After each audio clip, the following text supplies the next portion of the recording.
Hey everybody, welcome back to another video here online, wherever you're watching this. I decided to make this video today because I needed a resource to send to people when they ask me about what I'm doing with my life. So those of you who know me, and maybe those of you who know me well, know that over the last 25 years, I've served as a pastor in a few different churches in Florida and Minnesota. And then a few years ago, I became a licensed insurance agent helping people with their Medicare insurance.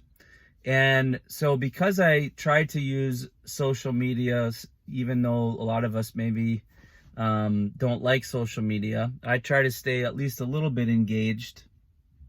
I get a lot of questions, and a lot of the questions are, did you quit the ministry? And so I wanted to make this video today and talk a little bit about that and really tell you a story. So for me, the journey to this place where I'm at now in life started with one sermon that I heard. At the time, most of you know I have 4 boys. My oldest son, Jordan, needed braces, also some oral surgery.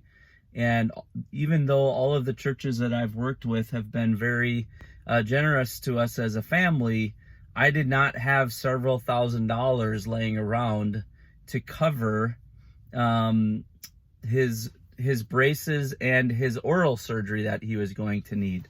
And so I found myself in a quandary.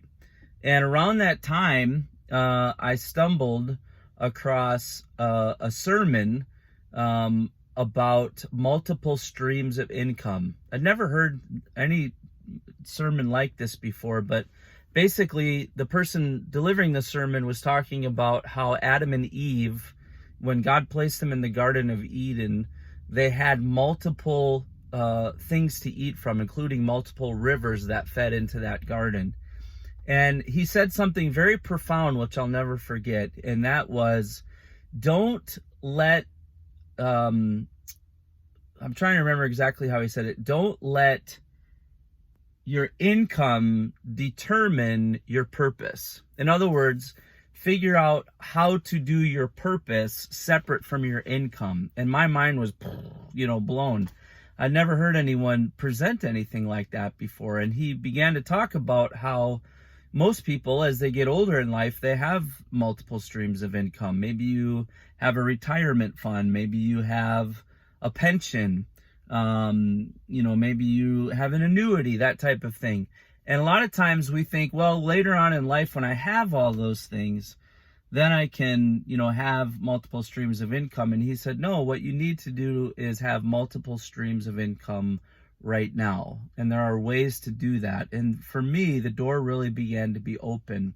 And that's what really led me down the path of leveraging some of my skills at the time, which was web design. I was building websites, not only personally, but for our church.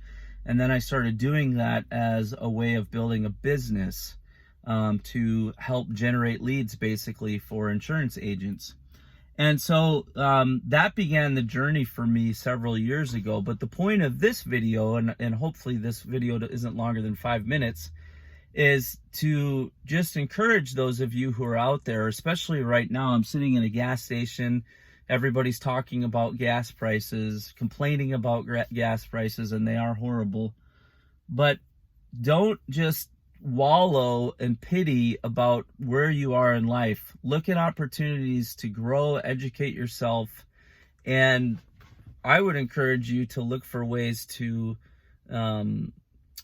diversify your income. Find a way to leverage a skill that you currently have. My son Jordan, many of you know, he's getting married very shortly, and my future daughter-in-law Marissa, she is a teacher, piano teacher at a school, music teacher I should say, but she also does piano lessons, and that is a way of diversifying your income. So as of the making of this video, no, I have not quit the ministry. I'm still pastoring, and I'm loving ministry now, probably more than ever. I'm still loving pastoring, and yet at the same time, I am trying to diversify my income. I have, again, large family, and so that's how I stumbled into this, so to speak. So if you have any questions, feel free to leave them in the comment below or send me a message. And if you like videos like this, please subscribe and share it with a friend. Thanks for watching.